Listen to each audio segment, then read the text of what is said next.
आज मराठी राजभाषा दिवस 27 फेब्रुवारी या कविवर्य कुसुमाग्रज यांच्या जन्मदिनाच्या निमित्तानं हा मराठी राजभाषा दिन साजरा केला जातो।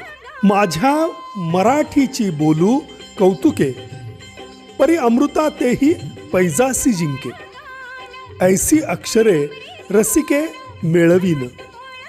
ज्ञानेश्वर माऊलींनी आपल्या रचनेतून मराठीचं सार्थ वर्णन करून ठेवलेलं आहे। ज्ञानेश्वरी हा मराठी भाषेतला एक अत्युत्तम असा अलंकार, उपमा अलंकार या सर्वांची रेलचेल असलेला ज्ञानेश्वरी हा मराठमोळा ग्रंथ। याचबरोबर आपण अगदी प्राथमिक शाळेमध्ये शिकलो त्यावेळच्या अंकल्प्या, उजळण्या आणि पाठ्यपुस्तकं या सर्वांचाही आपली मराठी समृद्ध करण्यामध्ये मोठा हातभार आहे। त्या सर्वांचं आज स्मरण करूयात।